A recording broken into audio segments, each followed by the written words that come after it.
République.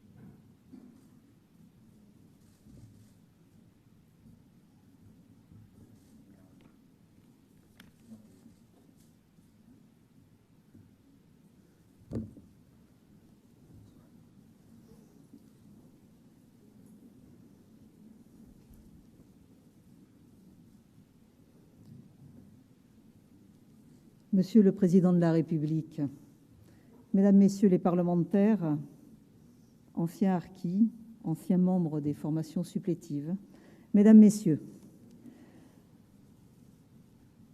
la reconnaissance de ceux qui ont servi la France, le respect de la parole donnée, la vôtre, Monsieur le Président de la République, l'exigence de la vérité, voici ce qui nous réunit aujourd'hui. L'histoire des harkis fait partie intégrante de celle de notre nation, comme celle de tous ceux qui ont servi sous le drapeau français. Elle ne doit être ni tue ni oubliée. C'est l'honneur de notre pays d'y revenir ce matin, sans déni et sans tabou. Cette histoire est celle de la fidélité, d'une abnégation dans l'engagement, une histoire qui a laissé aussi des blessures vives. Monsieur le Président de la République, depuis 2017, sous votre impulsion, le gouvernement a accompli d'importants progrès sur le chemin de la reconnaissance et de la connaissance. Ce chemin a été éclairé par le rapport du préfet Sceaux au harki La France reconnaissante. Il est avant tout celui de la valorisation des lieux de la mémoire harki, de la connaissance de l'histoire et de la transmission mémorielle. Le ministère des Armées s'y est attelé avec, dans les anciens camps et hameaux, des actions déterminées et a également travaillé dans la transmission auprès des publics scolaires. Vous avez également souhaité que nous progressions sur la réparation. Ce fut fait. Les soutiens que nous accordons aux anciens harkis ont augmenté de manière significative et inédite, et un fonds de solidarité pour la deuxième génération a été créé. Monsieur le Président de la République, vous souhaitez prolonger le travail de reconnaissance et approfondir l'œuvre de réparation et de solidarité en faveur des anciens harkis et de leurs enfants. Alors je me réjouis de cette nouvelle étape. Et je vais laisser maintenant la parole aux porteurs de cette mémoire, de ces mémoires. Et j'appelle immédiatement à côté de moi Monsieur Serge Carrel.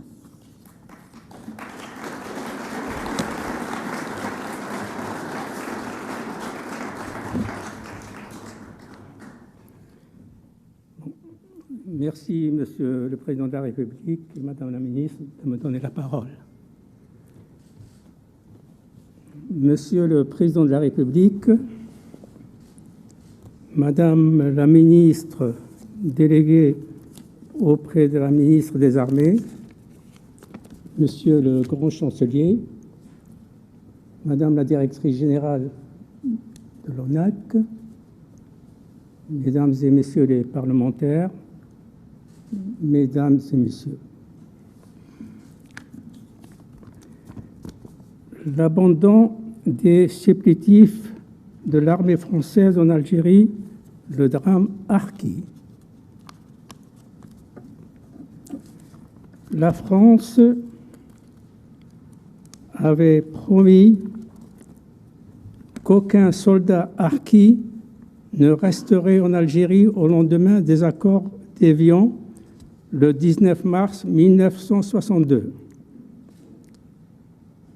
La guerre civile qui suivit et les décisions du gouvernement du général de Gaulle, comme le télégramme de M. Mesmer du 12 mai 1962, intimant l'ordre de désarmer et d'abandonner les harkis et leurs familles démontra tout le contraire.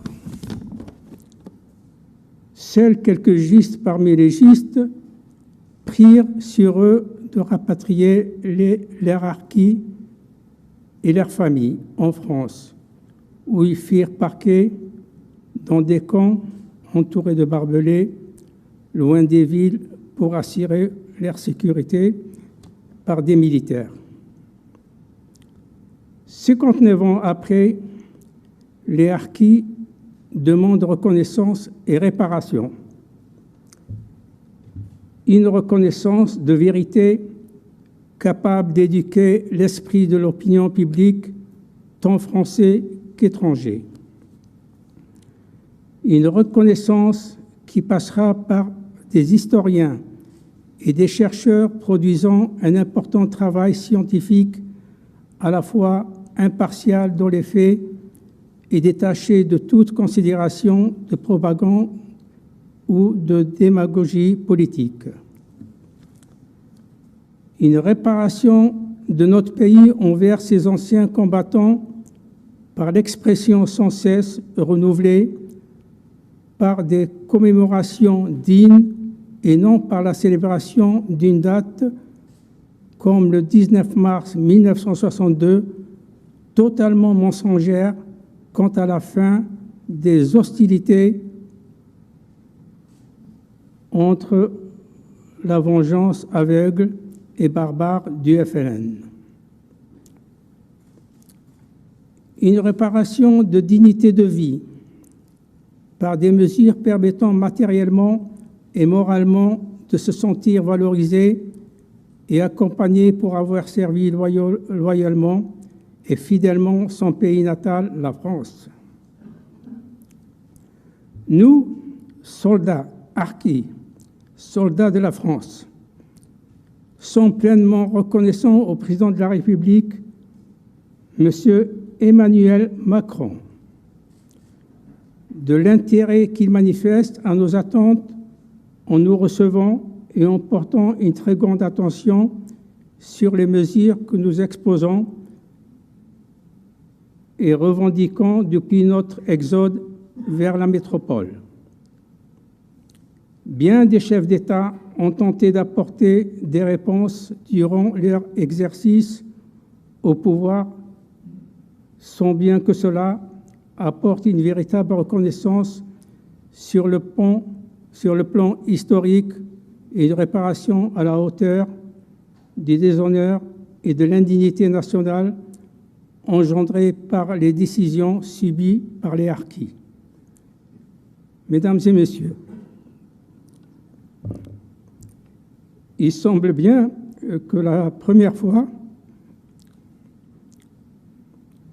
une volonté ferme et empreinte de vérité guide notre actuel président. Merci de votre attention. Vive la République, vive la France.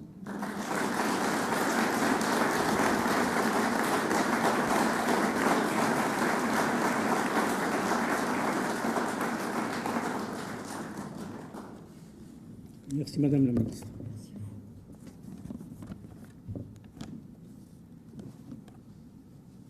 Merci, Monsieur Carrel. J'appelle Madame Dalila Kershouch.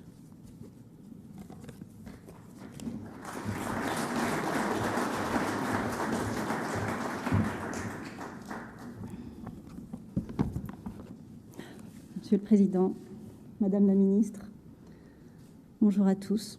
Je suis Dalila Kershouch, grand reporter, écrivain, auteur du livre Mon père se harkis et scénariste, auteur du film Harkis, la seule fiction jamais dédiée à ce drame.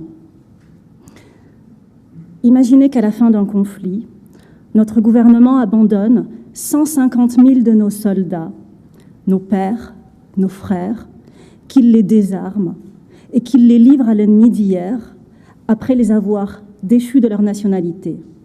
Imaginez que 70 000 d'entre eux soient torturés, massacrés, sans que l'État français intervienne.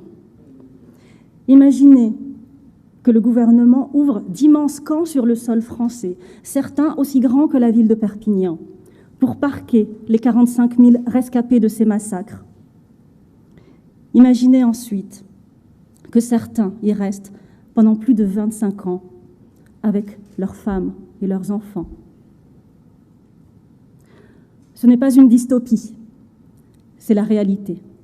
Ce sont les faits. Quand on remplace le mot harkis par le mot français, ce qu'ils sont, on réalise que ce drame dépasse l'entendement. Le drame des harkis est irréparable. Commençons déjà par l'admettre. L'admettre, c'est reconnaître sa gravité. L'admettre, c'est reconnaître l'ignominie. Les harkis sont avant tout des Français victimes d'un terrible abus de confiance. À la fin de la guerre d'Algérie, ils ont été trahis par l'État français, puis effacés de la mémoire collective. Pire encore, leur fidélité à la France leur a été reprochée. Le gouvernement du général de Gaulle leur a fait porter sa culpabilité, celle qu'il n'a pas eu le courage d'assumer, tant il était englué dans sa mauvaise conscience coloniale. C'est aujourd'hui une vérité établie. Le drame des harkis est le plus grand scandale d'État de la France postcoloniale. Pour Simone Veil, la tragédie de ces familles entières abandonnées laisse une tache indélébile sur notre histoire contemporaine.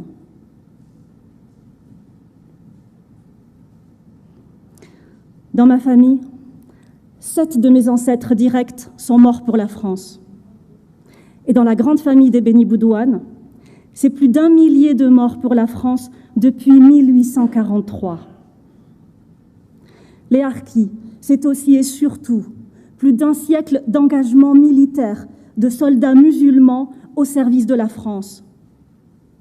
Nombre d'entre eux, comme mon grand-père, étaient d'anciens soldats indigènes de la guerre de Crimée, de la guerre du Tonkin, de la Grande Guerre et de la Seconde Guerre mondiale.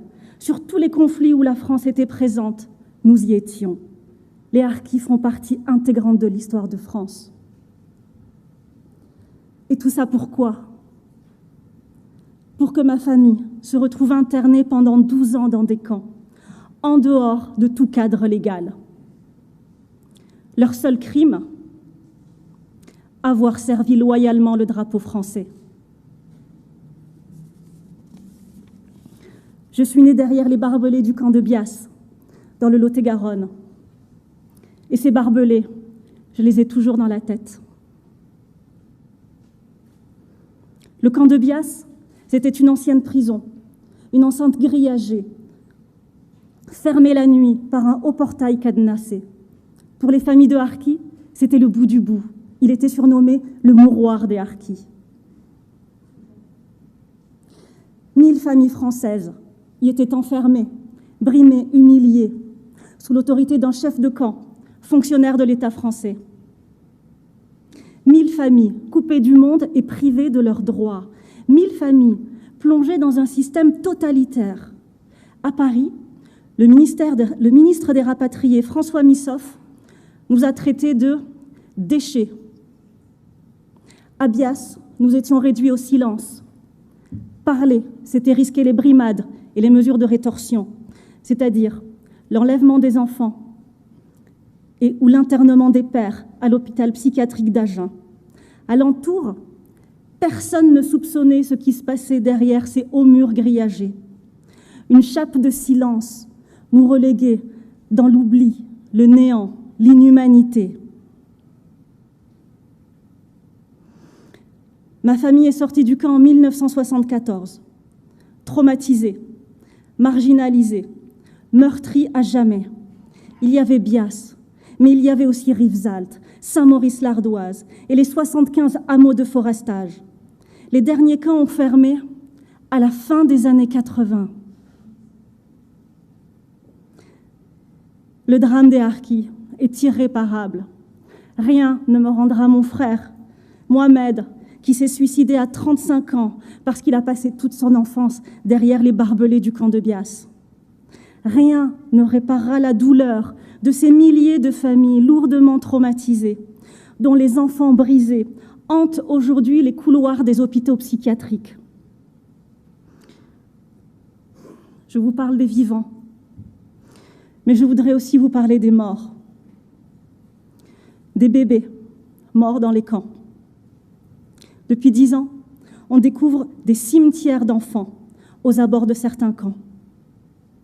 Ces bébés sont morts de froid, de malnutrition, de défaut de soins et de maladies infantiles que l'on savait guérir.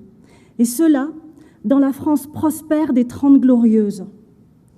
Pire encore, ils n'ont pas été enterrés dans les cimetières communaux, non. Ils ont été enfouis dans des terrains vagues, comme des animaux, parce qu'il n'y avait pas de place dans les cimetières français pour les bébés des harkis. Même morts, nous étions indésirables.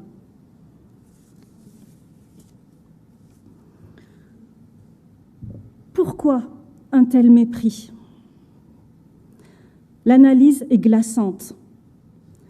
Une politique de ségrégation officielle, instaurée dès 1962, reconnue par un délégué interministériel aux rapatriés dans les années 80 sous François Mitterrand. Un internement illégal de milliers de familles françaises, dont une majorité d'enfants. Une administration d'exception créée pour gérer ces camps de la honte. Et tout cela dans un mutisme coupable des autorités de l'époque. Elles ont bafoué les valeurs républicaines pendant des décennies. Au nom de quoi? Je l'ignore. Ma mère est morte il y a 2 ans et mon père l'a rejoint cet été.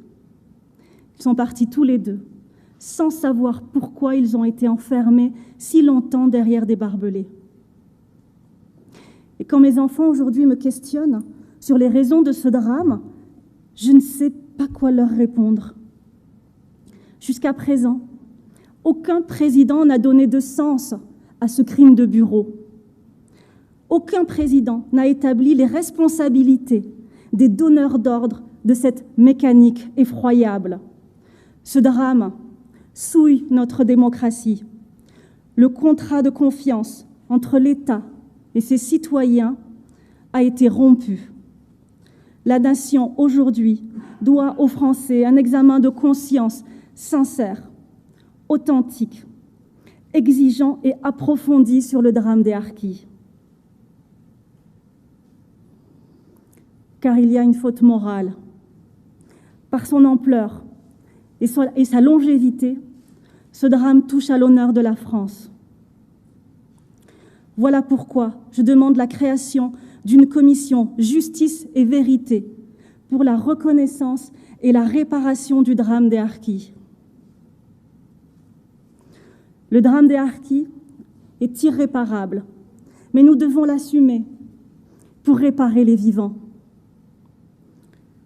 Pour rendre hommage, pour réparer les vivants, il faut d'abord rendre hommage aux derniers harkis et à leurs femmes qui ont emporté, parce que dans 10 ans, ils ne seront plus là. Nous devons aussi, pour réparer les vivants, libérer les générations futures de cet héritage de larmes et de souffrances. Il faut aussi permettre aux descendants de harkis de prendre la place qu'ils méritent dans la société française. Que la nation soit fière de nous, comme nous sommes fiers d'elle. Car malgré tout ce qu'ils ont enduré, mes parents m'ont toujours transmis l'amour de la France. Les harkis sont toujours restés fidèles aux valeurs françaises.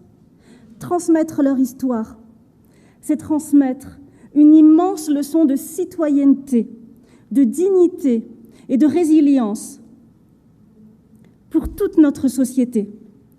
Honorer les harkis, reconnaître les fautes commises à leur égard, c'est honorer la France.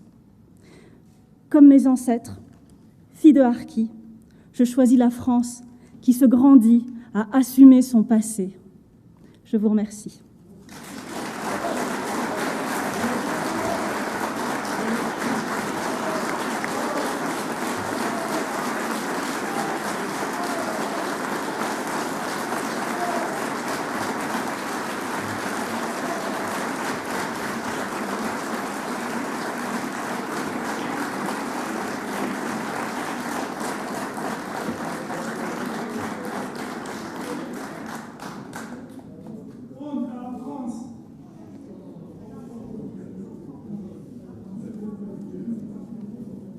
Merci, Madame Kershouch. Je donne la parole à Madame Claire Houd.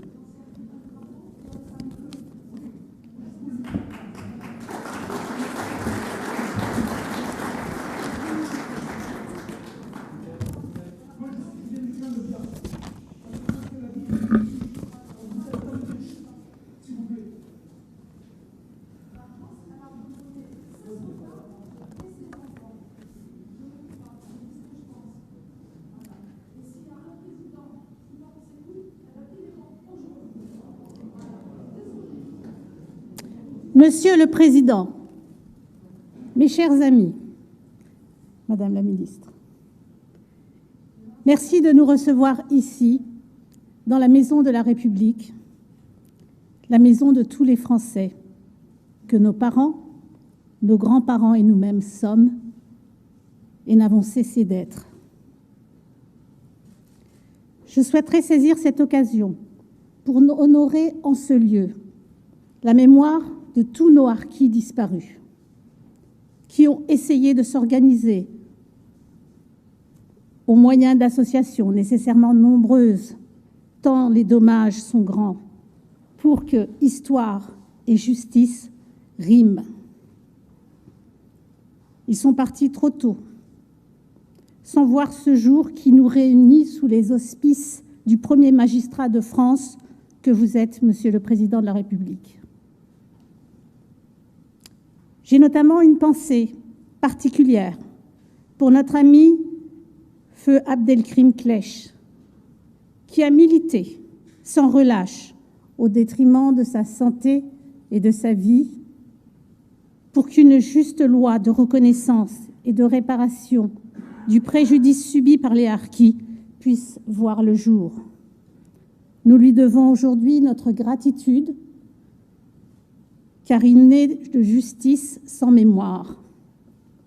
Paix à son âme.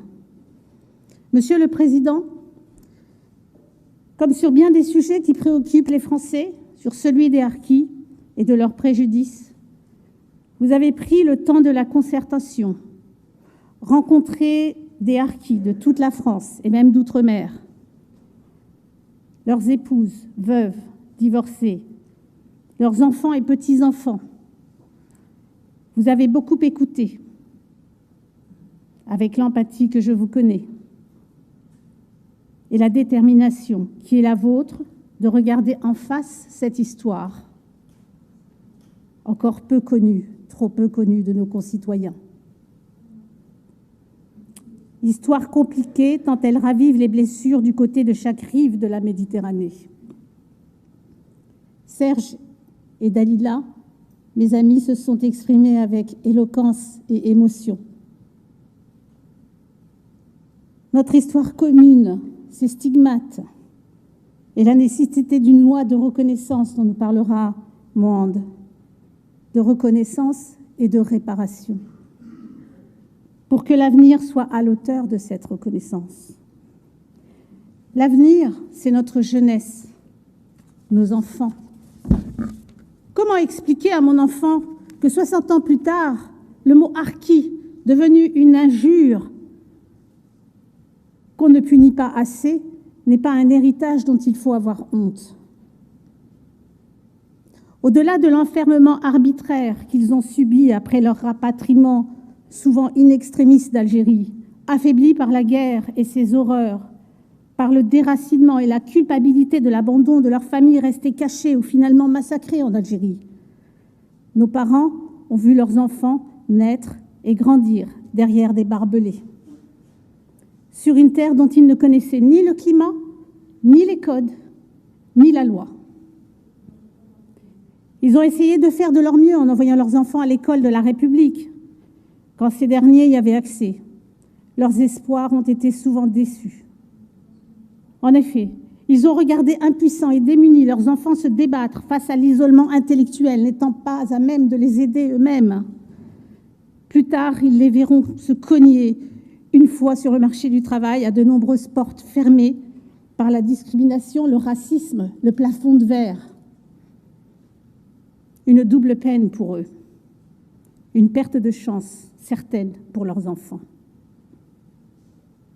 qu'ils aient transité par les camps ou qu'ils y soient nés, qu'ils aient grandi dans les hameaux de forestage ou dans les cités de transit de type Sonacotra.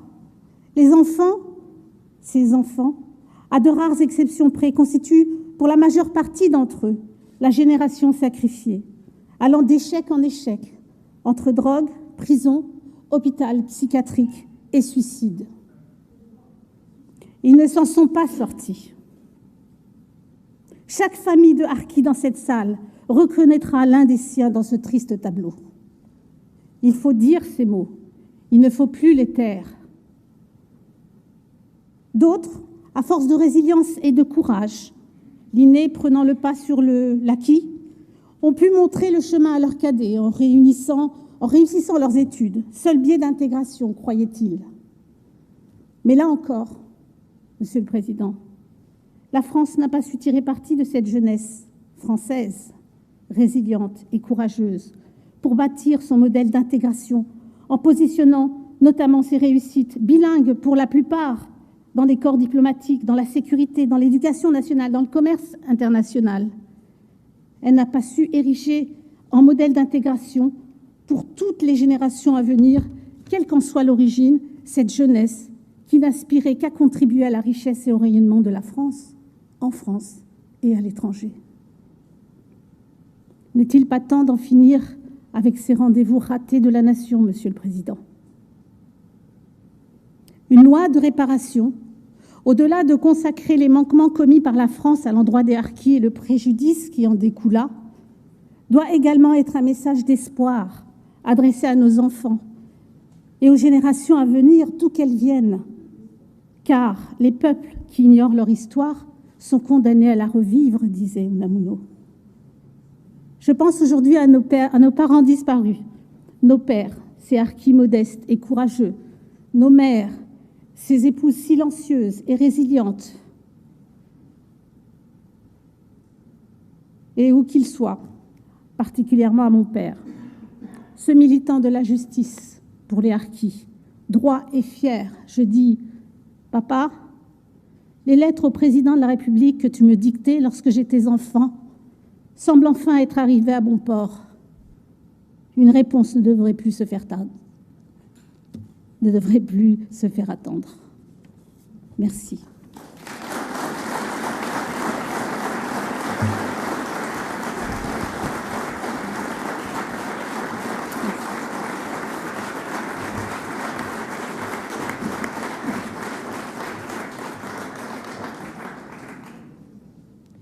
Je vais passer la parole à Monsieur Amoumou.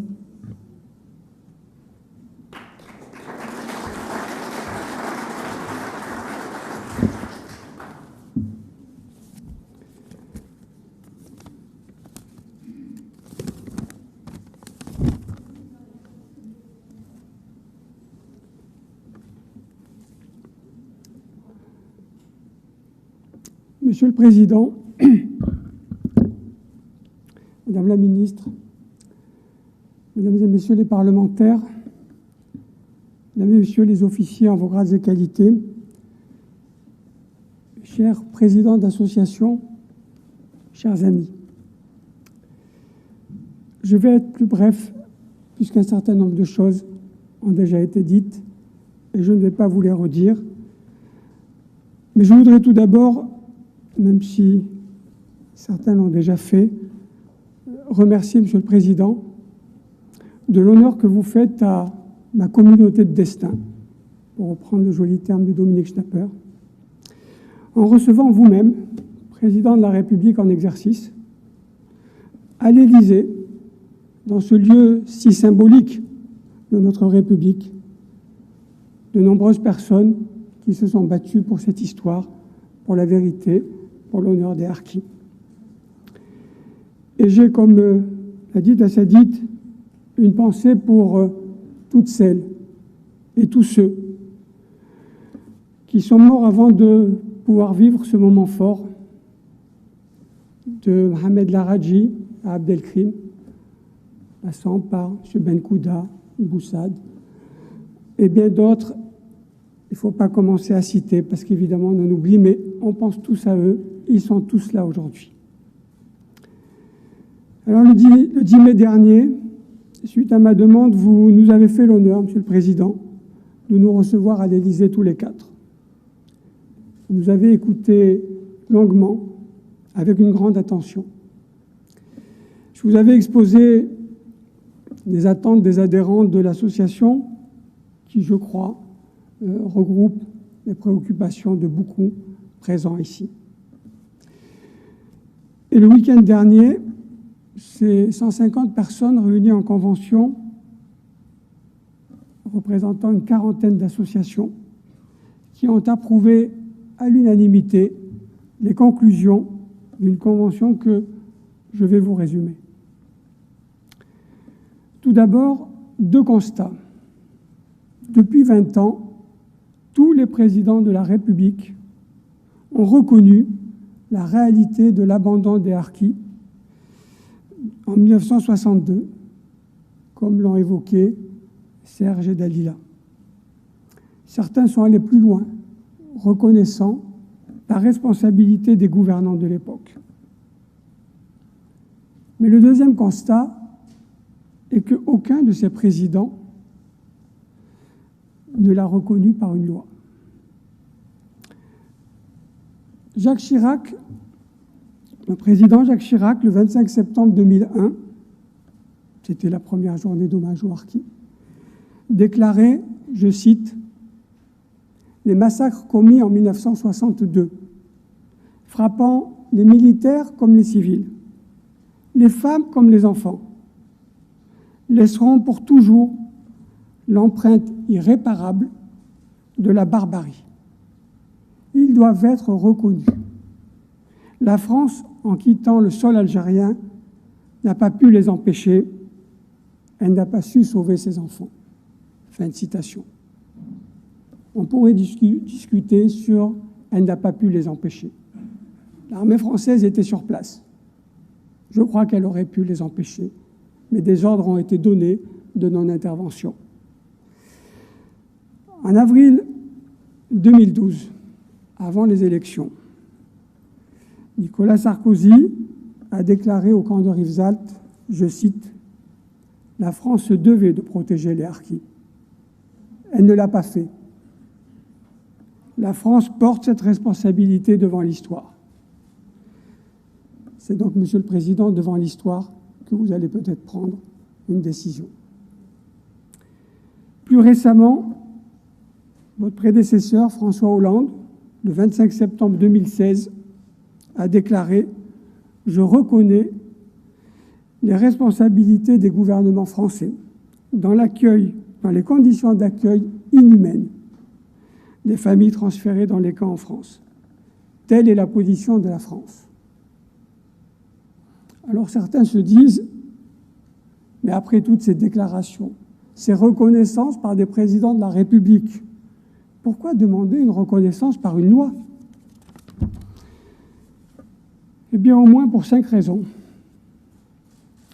La première, d'abord pour changer de logique, pour sortir de la compassion et des mesures sociales, et aller vers la vérité et la justice.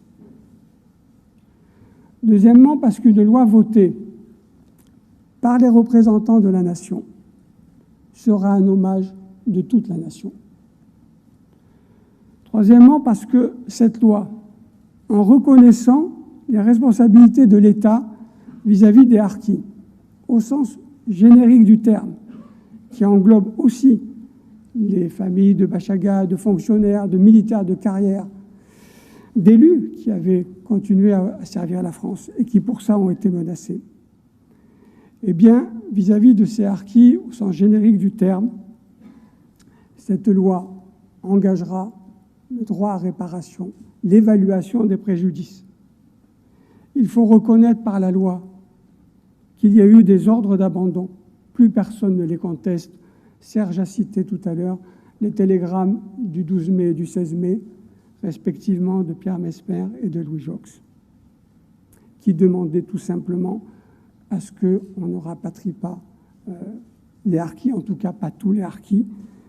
Et comme vous le savez, certains harkis embarqués contre ces ordres ont été renvoyés de Marseille vers Alger, où ils ont été tués. Voilà, il faut reconnaître ces abandons, ce refus d'assistance, de non-assistance à personne en danger, l'accueil indigne de ceux qui ont pu trouver refuge en métropole, souvent grâce à des officiers, comme mon ami le général Meyer, qui ont choisi l'indiscipline plutôt que le déshonneur. Quatrièmement, cela suppose que la loi prévoit une commission d'évaluation de tous les préjudices, de toutes les personnes victimes de cette gestion irresponsable, je pèse mes mots, en tout cas sur le plan humanitaire, de la fin du conflit. Et donc évidemment prévoir un fonds d'indemnisation, mais de grâce, ne parlons pas de montant, avant même l'évaluation des préjudices. Alors, cela n'empêche pas, bien sûr, en attendant cette commission et cette évaluation, qu'on prévoit des fonds pour augmenter très substantiellement, par exemple, l'allocation de reconnaissance pour les anciens harkis qui sont âgés. Mais attention, ceci ne doit pas être un solde de tout compte. C'est simplement une sorte d'avance en attendant l'évaluation par la commission des préjudices et une réparation digne de ce nom. Et évidemment, cinquièmement, cette loi, ce que ne font pas les discours présidentiels, lèvera la prescription quadriennale, qui permettra à ceux qui ne sont pas contents de l'évaluation faite par la commission, eh bien, d'aller devant les tribunaux pour plaider leur cas particulier. Aujourd'hui, comme vous le savez, on oppose cette prescription quadriennale à tous ceux qui saisissent la justice. Alors, bien sûr, Dalila l'a dit, je ne vais pas m'étendre là-dessus, mais c'est évident, disons-le clairement, aucune somme ne peut réparer l'irréparable. Aucune somme ne rendra vie aux nouveau-nés morts de froid dans les camps de Bourg-Lastic, Saint-Maurice, Rivesaltes et les autres. Aucune somme ne compensera toutes les années d'enfermement, de jeunesse volée, de réussite entravée. Mais la vérité, gravée dans une loi de reconnaissance des préjudices et de réparation, la vérité peut permettre à toutes les personnes que cette guerre a meurtri, et cela va bien au-delà des anciens harkis, de se reconstruire. Elle permettra aussi à notre pays de se réconcilier avec lui-même, en faisant communauté avec toutes ses composantes, avec ses vivants et avec ses morts. Alors, je vous le dis, Monsieur le Président, beaucoup disent qu'il est illusoire d'espérer le vote d'une loi en raison du calendrier législatif, car il reste peu de niches parlementaires et beaucoup de textes en attente. C'est un fait. J'ai pu en discuter avec la plupart des présidents de groupes parlementaires qui sont favorables à une loi, mais qui disent que ça va être compliqué si ce n'est pas un projet de loi porté par le gouvernement. Il y a aussi, vous le savez, des résistances, de ceux qui craignent que cela va coûter cher, de ceux qui pensent que cela va gêner l'Algérie, parce que parler d'abandon, c'est aussi évoquer les massacres qui s'en suivirent. Parfois, il y a même les réticences de ceux qui, piégés par l'illusion biographique, pour reprendre Bourdieu, ont peur d'écorner le mythe d'un De Gaulle génial décolonisateur. J'ai donc conscience de la difficulté de vous demander d'aller plus loin que vos prédécesseurs en proposant une loi de reconnaissance, de responsabilité et de réparation. Si c'était simple, cela aurait été fait depuis longtemps. Alors j'ai conscience, effectivement, de ces difficultés objectives, mais j'ai des raisons subjectives d'espérer. Parce que, d'abord, comme disait Zola, lorsque la vérité est en marche, rien ne l'arrête. Ensuite, parce que je vous ai entendu dire, ici même, avec sincérité, il y a 2 ans, que la France n'avait pas été à la bonne hauteur et qu'il fallait, je vous cite, poursuivre le travail de réparation. On vous a vu aussi avoir le courage de reconnaître des pages sombres de notre histoire sur la guerre d'Algérie, sur le Rwanda, sur les essais nucléaires en Polynésie. Alors oui, nous avons un espoir que vous serez celui qui, 60 ans après, mettra fin à une certaine hypocrisie, qui consiste à reconnaître l'abandon dans les discours, mais à le refuser dans une loi. Aujourd'hui, l'opinion publique est prête. Rendre justice à ceux qui ont choisi de rester français. Redisons-le aux journalistes. Avant 1962, l'Algérie, c'était la France. Donc il n'y a pas des Algériens qui ont choisi la France, il y a des Français qui ont décidé de le rester.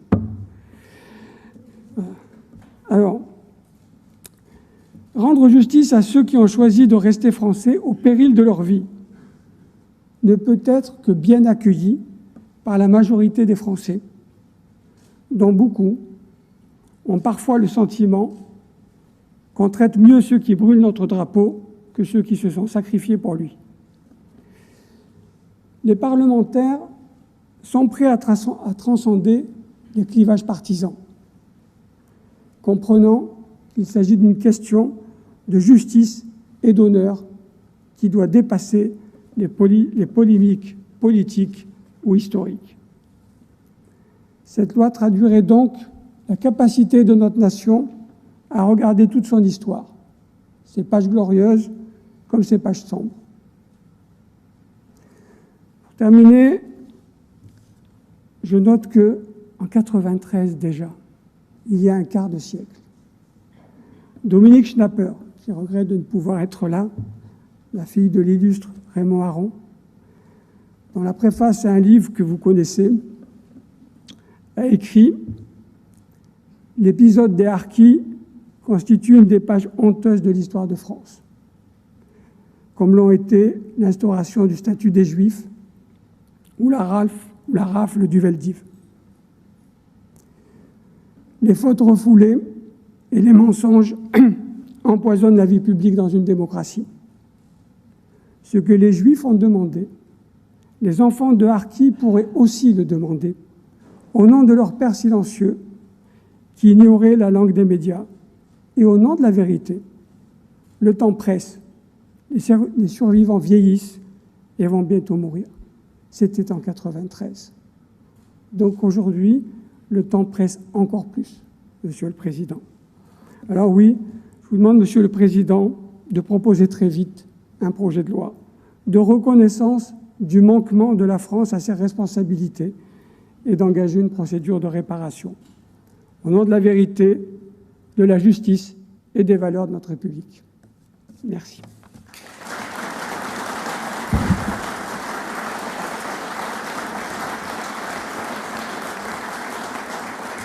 Merci.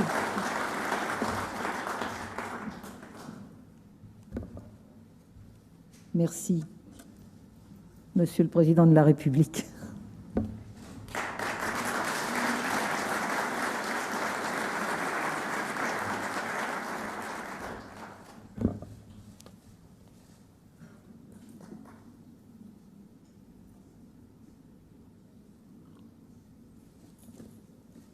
Merci à tous les quatre et à vous, Madame la Ministre. Je ne suis pas sûr que ce que je vais dire soit exactement un hommage aux harkis. Donc je vais retirer cette plaque. Vous avez rendu hommage à vous-même, vos pères, vos frères. Je vais essayer qu'ensemble on passe une étape collective. Donc à dessein, je vais enlever cette plaque. Et si j'ai voulu que vous soyez tous et toutes ici réunis, c'est justement parce que je suis convaincu que cette page de notre histoire vaut mieux qu'un hommage un jour chaque année qui lui est réservé. Madame la Ministre, merci beaucoup pour votre travail et vos mots aujourd'hui. Mesdames et Messieurs les députés, Mesdames et Messieurs les sénateurs, Monsieur le grand chancelier de la Légion d'honneur, Mesdames, Messieurs les élus, Messieurs les officiers généraux, Madame la directrice générale de l'Office national des anciens combattants et victimes de guerre, Mesdames et Messieurs les présidents de fondations et associations mémorielles ou d'entraide, Mesdames et Messieurs les universitaires, historiens, experts, cher Benjamin en particulier, Mesdames et Messieurs, l'histoire des harkis est grande et douloureuse. Elle est grande parce que c'est une histoire de soldats, une histoire d'honneur, une histoire de Françaises et de Français, et l'histoire des Français. Elle est douloureuse. Et vos mots, à tous les quatre, l'ont montré, parce que c'est l'histoire de déchirure. Déchirure entre deux pays, déchirure avec votre terre natale, déchirure avec vos familles restées en Algérie, vos amis, vos langues, vos cultures et traditions, mais toujours déchirure entre Français. C'est la tragédie d'une fidélité bafouée plusieurs fois par les massacres en Algérie, par l'exclusion en France, puis par le déni et refus de reconnaissance. Votre histoire, c'est la nôtre, et elle est désormais bien établie. Elle a été dite, écrite, par vous-même, par les témoins, par les historiens, mais elle reste trop mal connue des Français.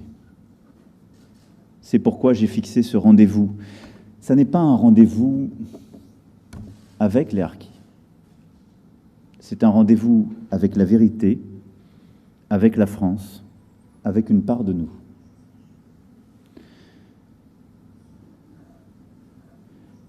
Et je le dis aujourd'hui, avant la journée du 25, parce que je sais combien ce que nous sommes en train de nous dire va réveiller de débats multiples et 10 ans de notre histoire avec la guerre d'Algérie. J'assume pleinement que la France reconnaisse la multitude de ses mémoires et de ses destins avec cette guerre. Ces histoires sont parallèles, elles sont parfois irréconciliables, elles sont pour certaines incomparables les unes entre les autres.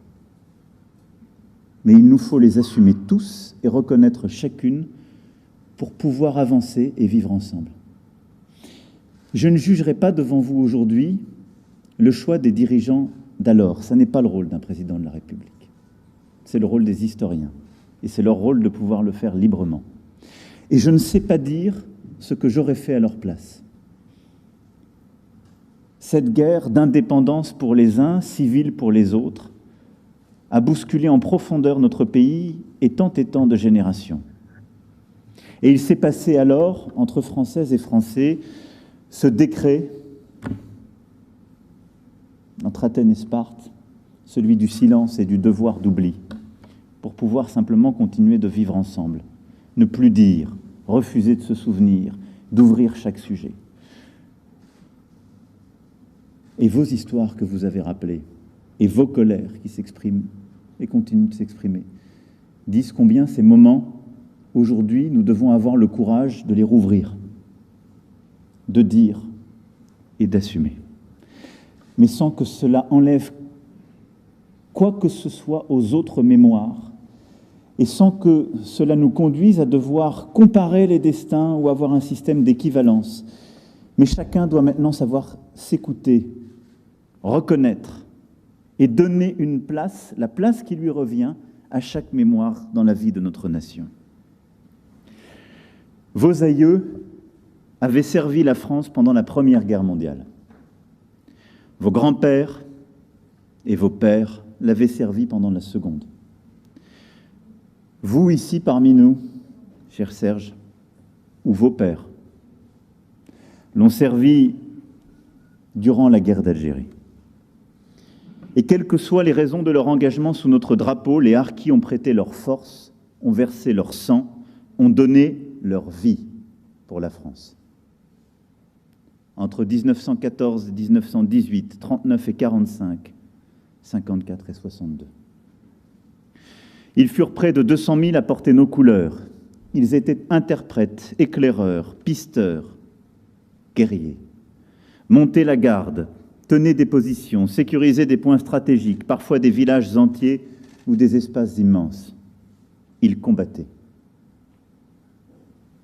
Dans l'Atlas, dans les Aurès, en Kabylie, en ville comme à la campagne, partout en Algérie, les harkis ont rendu des services éminents à la France. Ils ont servi la France. Ils ont tout risqué, leurs biens, leur vie, celle de leur famille. Et beaucoup ont tout perdu. La France a des devoirs à l'égard de ceux qui la servent et la défendent. Les harkis ont été, ont toujours été et sont des Français. Par le sang versé, les combats choisis et leur naissance, à chaque fois. Or, après la guerre d'Algérie, la France a manqué à ses devoirs envers les harkis, leurs femmes, leurs enfants. Le 19 mars 1962, c'était la fin des combats, le soulagement pour beaucoup, l'angoisse pour tant d'autres, le début du calvaire pour les harkis, la cruauté des représailles, l'exil ou la mort. La plupart n'eurent pas le choix. Même s'il est des officiers qui ont tenu leur serment de fidélité à l'égard de leurs hommes. Ce fut le cas du général François Meyer, que j'élève aujourd'hui à la dignité de Grand-Croix de la Légion d'honneur, qui désobéit afin de faire embarquer pour la France des dizaines d'hommes et de familles. Du lieutenant Yves Durand, qui accompagna sa Arca jusqu'à Ongles, dans les Alpes de Haute-Provence, ou d'André Wormser, qui défendit les harkis toute sa vie. J'adresse le salut de la France à ces hommes lucides et fidèles. Ils eurent la grandeur d'âme et la bonté de cœur qui manqua alors à notre pays. Entre l'hiver et le printemps 1962, la France, elle, a tergiversé pour ouvrir ses portes aux harkis, avec un premier oui pour une poignée d'entre eux, une dizaine de milliers, puis un refus, par peur d'infiltration terroriste d'un bord ou de l'autre, avec interdiction à quiconque de les aider. Enfin, et c'est l'honneur de Georges Pompidou, la décision formelle de les accueillir. Il ne s'agit pas ici, comme je le disais, de juger les décideurs d'alors. Ce n'est pas mon rôle. C'est le travail de mémoire et d'histoire des universitaires, des historiens. Mais les faits sont là, têtus, cruels. Cet accueil ne fut pas digne. Et la moitié des harkis rapatriés fut reléguée, parfois des années, dans des camps et des hameaux de forestage. Il y eut même des familles de harkis parquées dans des prisons. Oui, des prisons. Ils avaient dû quitter une terre qui était la leur et celle de leurs ancêtres, la terre qui abritait leurs maisons, leurs biens, leurs traditions, la terre où ils avaient construit leur vie et forgé leurs espérances, parce qu'ils avaient porté les armes de la France. Et voilà qu'ils trouvaient dans ce pays qu'ils avaient servi, notre pays, leur pays. Non pas un asile, mais un carcan. Non pas l'hospitalité, mais l'hostilité. Les barreaux et les barbelés, les couvre-feux, le rationnement, le froid, la faim, la promiscuité, la maladie, l'exclusion, l'arbitraire et le racisme.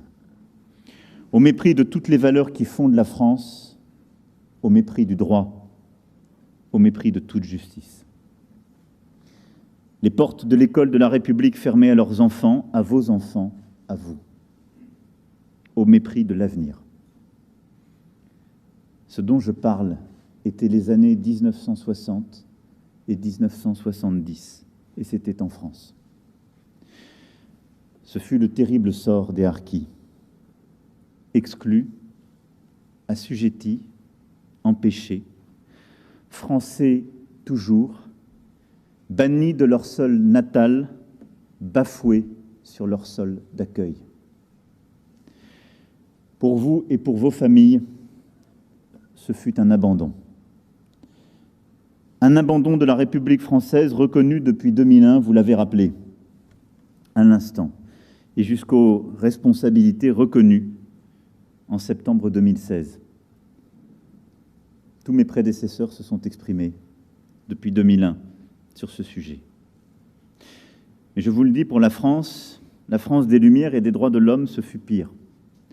Un manquement à elle-même, à ce qu'elle veut être, à ce qu'elle doit être.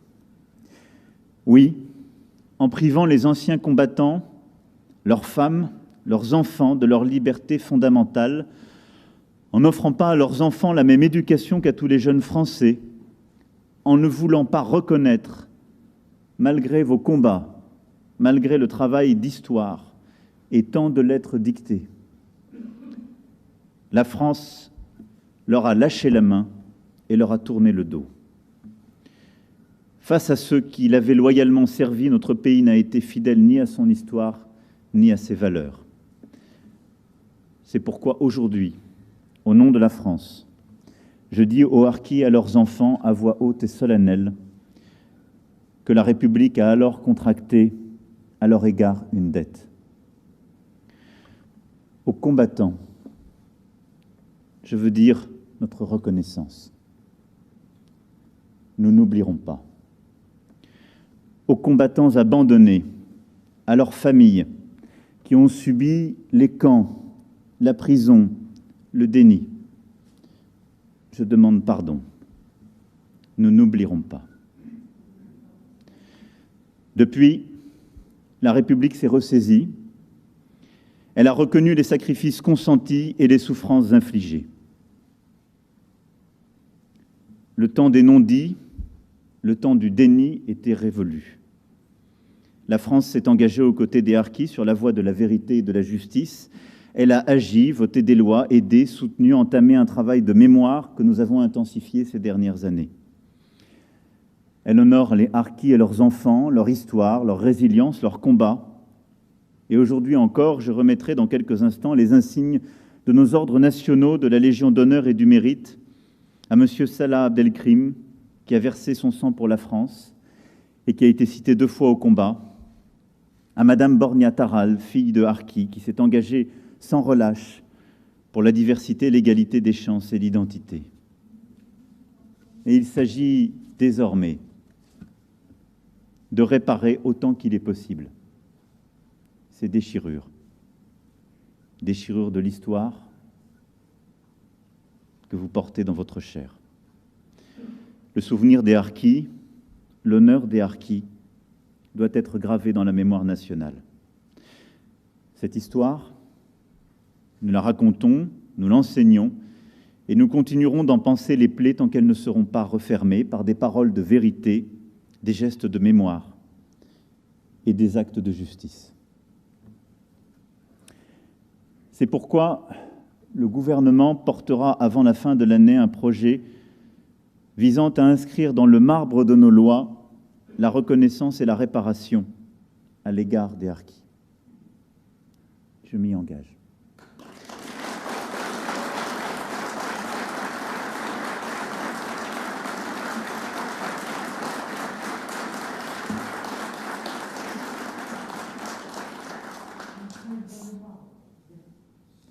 Cette loi n'aura pas vocation à dire ce qu'est l'histoire ou la vérité, parce que je crois profondément que ce n'est pas le rôle d'une loi.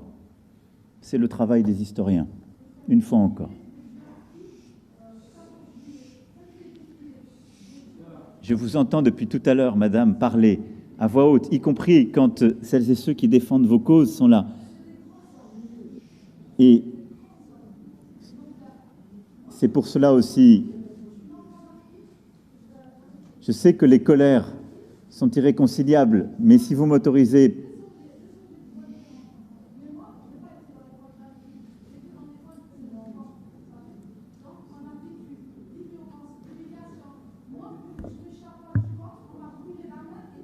madame, Madame, ce que je veux vous dire, mais vous êtes là.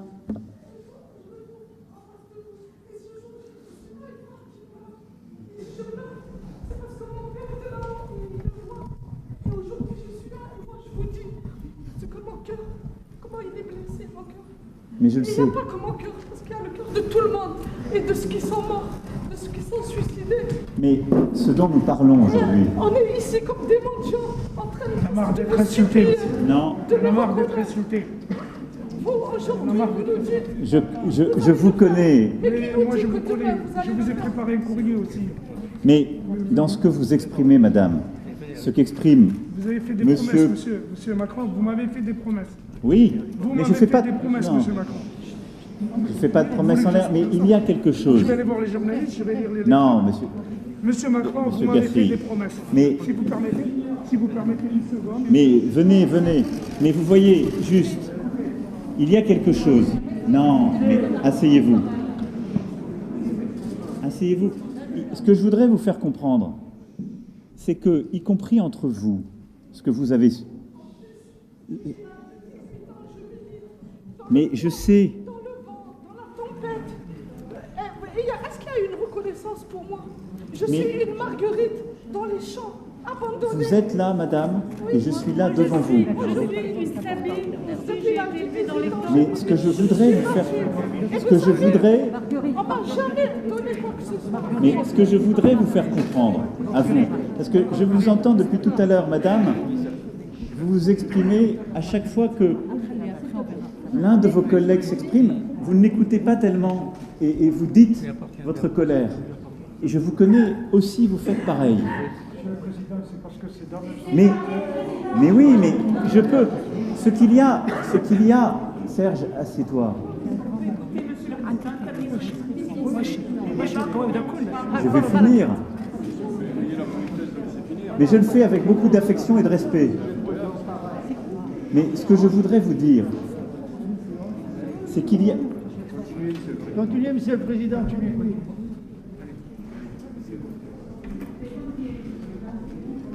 Je continue. D'accord ?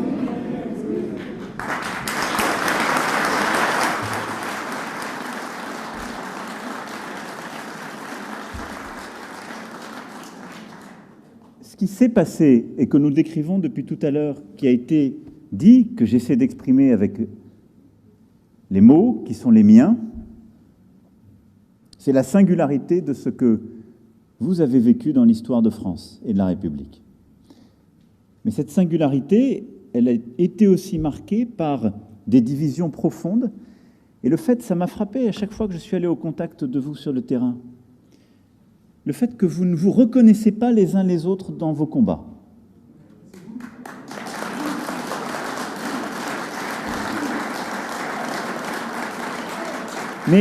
Mais ce faisant, je le dis très sincèrement, et c'est vrai de tous les combats mémoriels qui ont été menés par plusieurs qui sont là et qui portent aussi d'autres mémoires, d'autres combats d'oubli.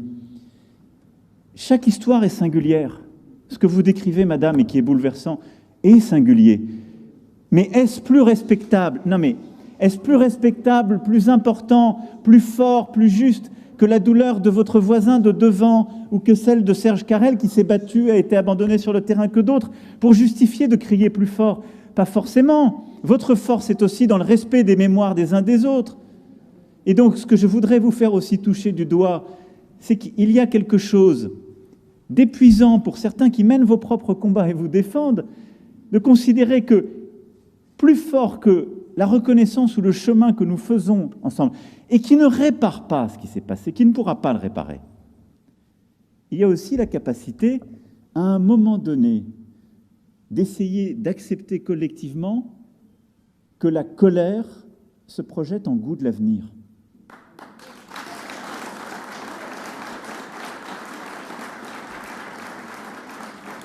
Il n'y a aucun mot qui réparera vos brûlures et ce que vous avez vécu. Mais il n'y en a aucun, madame, vous avez raison. Mais il y a, par contre... Je ne pourrais rien y faire à cela. Et je ne peux pas, par des mots, réparer 40 ans, que dis-je 60 ans, de la vie de notre nation.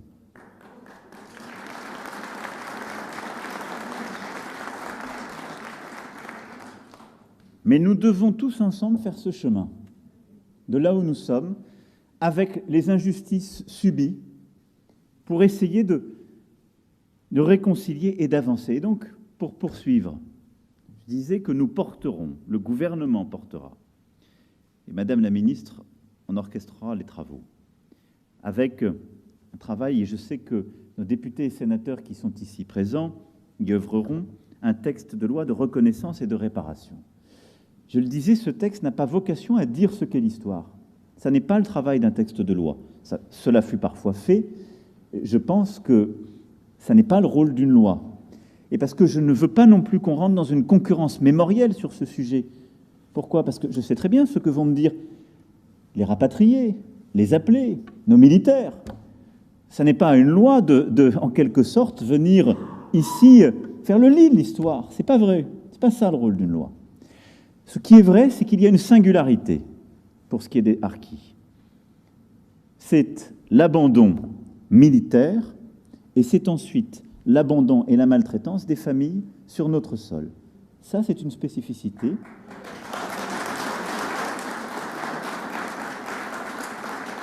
Et donc la reconnaissance de ces deux faits qui sont des caractéristiques historiquement établies, qui sont des singularités de la question harki, doivent être mises dans cette loi.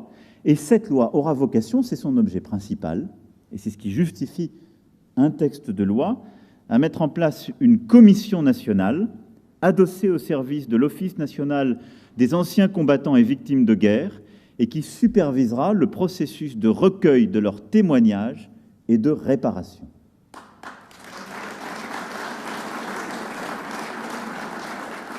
Sur ce sujet, je serai clair, il s'agit de réparer d'abord pour la première génération et de pouvoir revaloriser les allocations pour les anciens combattants et leurs veuves.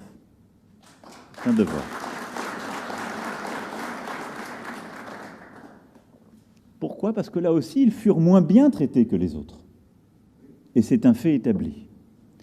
Ensuite, il s'agit de recueillir les témoignages et de réparer pour la deuxième génération qui a eu à vivre les camps, qui a eu à vivre les hameaux de forestage ou les foyers dans des conditions de vie indignes et l'absence d'accès à l'école pour les enfants. Et je le dis aussi là de manière très claire, il ne s'agit pas d'établir des réparations pour d'autres qui ont vécu dans d'autres situations, parce que les cas sont aussi individuels. Il ne s'agit pas d'établir des réparations pour les générations suivantes ou pour des femmes et des hommes qui n'ont pas eu à vivre les mêmes conditions. Parce que sinon, nous ouvririons des situations qui, là aussi, en quelque sorte, ne seraient pas justes par rapport à ce que la République a eu à connaître. Je touche encore du cœur de la singularité aujourd'hui de ce dont nous parlons. Par contre, je pense que cette commission de réparation a vocation aussi à traiter de la question des enfants et petits-enfants pour leur éducation et leur accès à l'égalité des chances.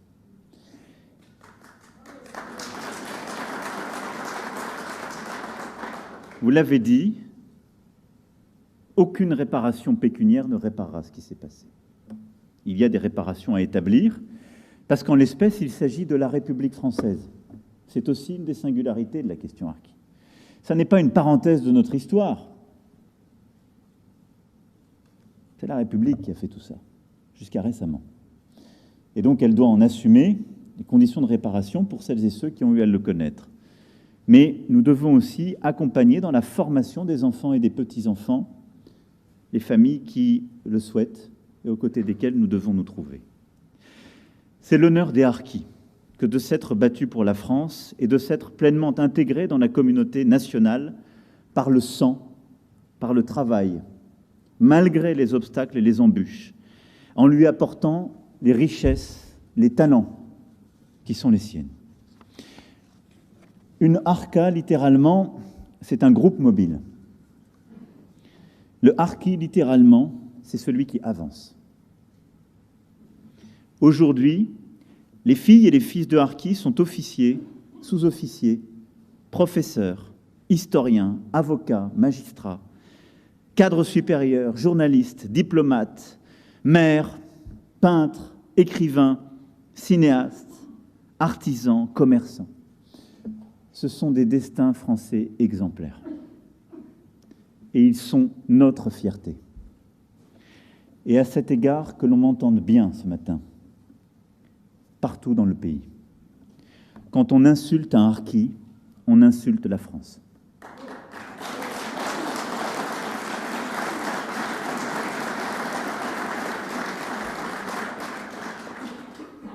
Pendant des décennies, vous avez vécu dans un pays où ce que vous êtes était une insulte et est encore une insulte dans beaucoup d'endroits de la République. Et pendant des décennies, vous avez quitté un sol où l'obsession des dirigeants, jusqu'à aujourd'hui, était et est encore de ne pas vous laisser revenir, y compris pour vous recueillir sur la tombe de vos parents et grands-parents. Et il y a quelque chose de l'apatride mémorielle et de justice dans ce qu'est la condition des harkis. C'est ce qui fait cette singularité dans la République. Et c'est aujourd'hui ce que je veux qu'ensemble nous puissions réparer. Nous ne réparerons pas chaque destin. Je le mesure. Parce qu'il y a quelque chose d'inconsolable dans ce que vous avez pu vivre chacune et chacun d'entre vous. Mais nous avons à rebâtir pour vous-même et pour ce qu'est la nation française une justice qui redonne à chacun sa place. La juste part de la mémoire, la réparation de ce qui a été subi et la juste fierté de ce que vous êtes. C'est pourquoi c'est l'honneur de la France de reconnaître et de réparer ses manquements, d'accompagner et de soutenir ceux qui l'ont défendu, d'accorder la vérité et la gratitude de la République française à ses enfants qui l'ont servi et qui ont souffert. Enfin. Mais ce chemin, ce parcours de reconnaissance continuera à prendre du temps. Je le sais. Et il nous faudra beaucoup d'humilité. Mais par cette loi, je veux que nous puissions écrire un moment qui permettra enfin à des familles, des enfants, des petits-enfants d'être reconnus, restaurés dans leur dignité et fiers d'être ceux qu'ils sont, d'être français. Vive la République et vive la France!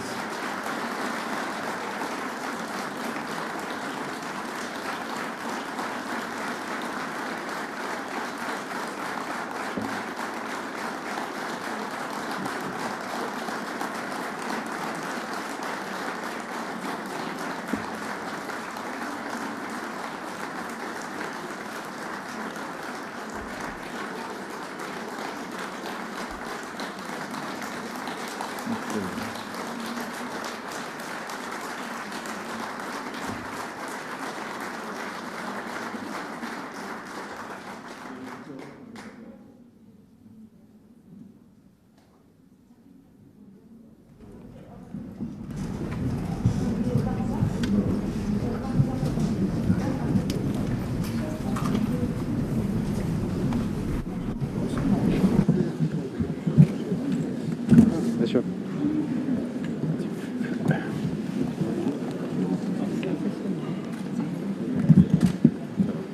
Quelle aventure. Pardon. Excusez-moi.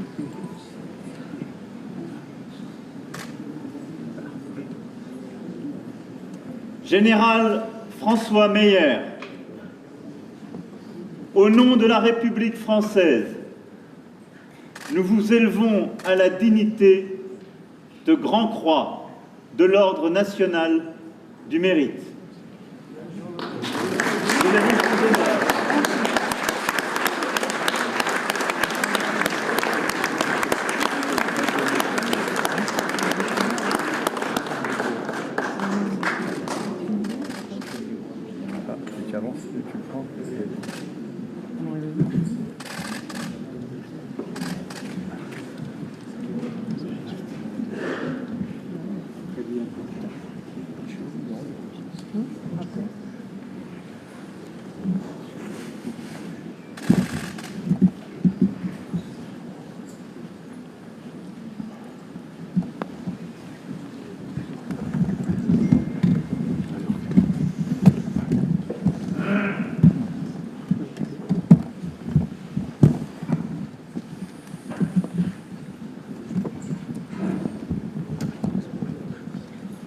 Monsieur Salah Abdelkrim, au nom de la République française, nous vous faisons chevalier de la Légion d'honneur.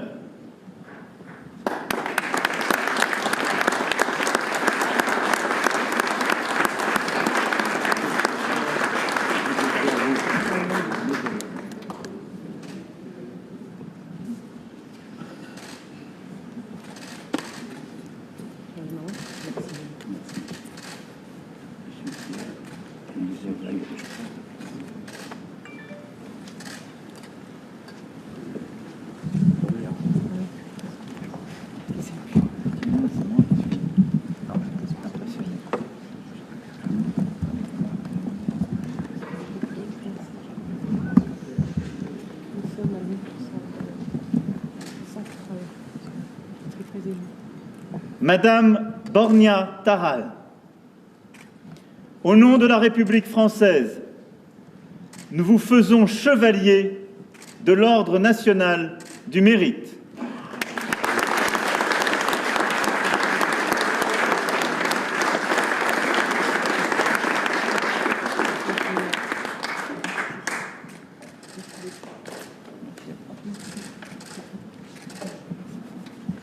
Merci à vous. Monsieur le Président, s'il vous plaît. Je viendrai à vous, je vais passer un temps avec chacune et chacun d'entre vous. Ne vous inquiétez pas. Les trois récipiendaires se présenter sur l'estrade.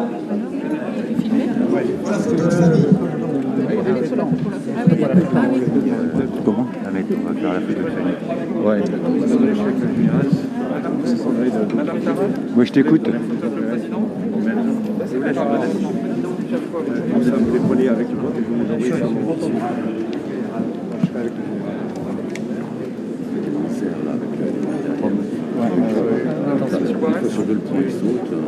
En première photo, il n'a même pas vu qui c'était ça.